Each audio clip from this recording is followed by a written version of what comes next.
cost of failure being the start of World War IV, the very alien entity that you were sent to retrieve is now hunting you down and you have to fight for your life. What do you do?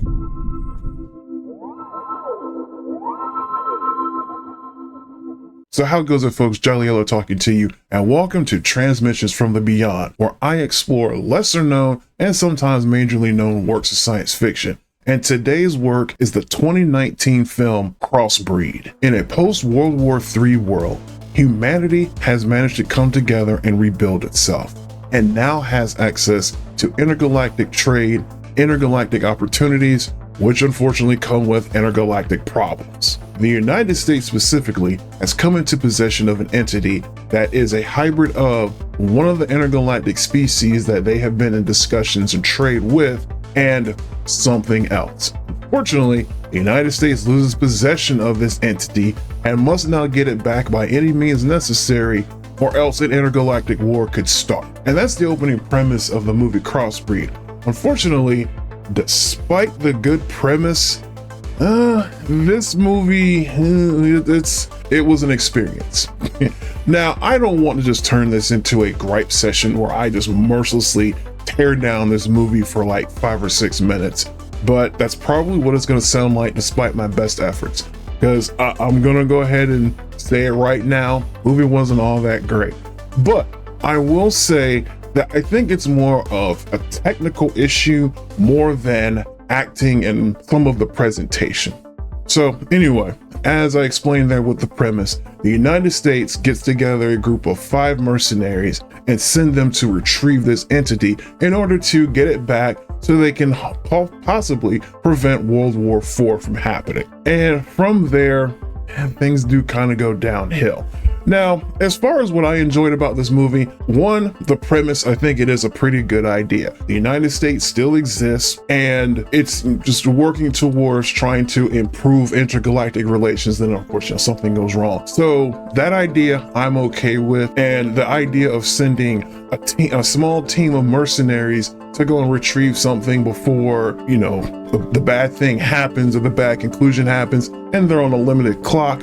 That all is fine too. It just kind of comes down to the execution of everything. A few more details that I would actually like to put up front is, one, VivicaAFox is playing the President of the United States, so props for having a Black woman president. You don't see that too often in works of fiction. And also notably something here that I saw that I don't see very often in a lot of movies, and that's female random thugs. Now, chances are this is probably just due to they needed extras to just play the scenes out, and they're mostly appearing in just, gunfights here and there. But it was just like a nice, refreshing thing to see. It's like, not all of the thugs aren't just men. There's like, there's a woman here and a woman there, kind of into the mix. So I thought that was a pretty interesting thing to bring up. Unfortunately, it's about all there really is good going forward. Like I said, I don't want this to sound like a gripe video, but it's probably going to sound like a gripe video. So within the first maybe 10-15 minutes of this movie, there are actually 2 fight sequences. And those 2 fight sequences kind of set the precedent of there's not a whole lot going on when it comes to fight choreography, and even going back and adding in the sound effects for what's supposed to be impacts and hits during these fights. As soon as you see that, that might even be a turn off for a lot of people, and they're just gonna, hit back in the app and just go find something else to watch. And honestly, I kind of don't blame you for that. So another thing that threw me off here is that this movie is supposed to take place in like the 2060s, I believe. So not too distant future from where we are right now, but it still felt very weird for there to be jokes and references to modern times. So it's like they were cracking jokes about not playing Halo, and we're in like the 2060s. So that just kind of felt absolutely weird and out of place. So the team of 5 mercenaries, they're supposed to go and retrieve this entity, this hybrid entity, and lo and behold, the cargo ship that is supposed to be up in space, it looks like the inside of any old naval vessel, possibly a submarine. Probably means they didn't have the budget to build what could look like the interior of a cargo ship or something like that.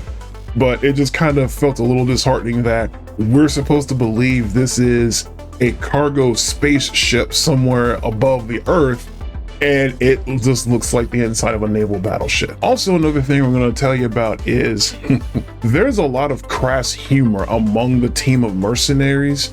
And when I say a lot of crass humor, the humor, yes, it is kind of crass, and some may even say disgusting. But my main problem with it is it takes up an inordinate amount of time in this movie, to where it almost felt like some of the jokes and the material were kind of thrown in there to pad out the length of this movie, which the movie is only about an hour 30. I don't even think it is an hour and a half. It's like an hour 20, something like that. So it almost feels like they drug this movie out to make it as long as possible.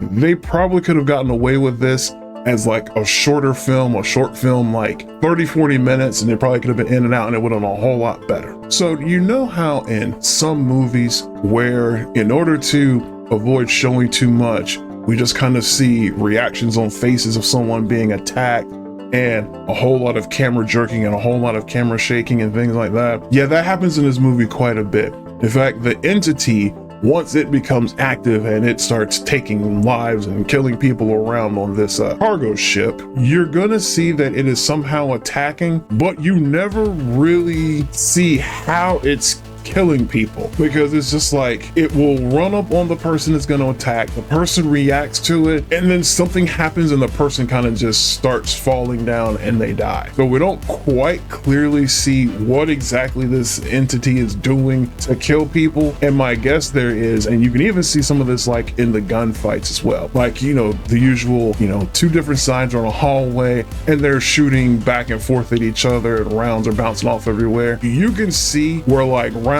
are hitting the walls and it kind of just like CGI'd or overlaid like an explosion or an impact point to show like, oh, this laser pistol shot hit the hole and it didn't do any damage, and then there's nothing there afterwards, no dent, no burn mark, no, you know, hole where it pierced through like it. So it just makes a lot of the combat and the violence look really cheesy, really cheap. And probably finally, the most egregious thing I noticed in this movie is there's a clear traitor in the United States government in all this. And you find out who that traitor is like 10 minutes into the movie. And I don't mean just you're able to figure it out. It's blatantly shown to you who the traitor is. But then you got to spend like another hour waiting for the main cast to figure out who the traitor was. So I just kind of felt kind of backwards when it comes to laying out the story. On this channel, I have often commented that some things are hidden treasures and some things are better off left buried. I'm gonna go ahead and tell you, I think this one is better off left buried unless you just have to go and see for yourself. Again, it's only about an hour and 25. It's on Amazon Prime Video. I'm pretty sure it's a part of like the base level Amazon Prime membership to access their video selection. I can't imagine this thing being in a higher tier. I don't think it's probably worth checking out unless you are just as curious as I am and you just have to know, or VivicaAFox and DanielBaldwin being in the movie just catch your eye and you have to know. I think you can safely skip this. Thank you for taking the time to listen today. I will be back soon as I continue exploring lesser known and the occasional majorly known work of science fiction. As always, keep exploring.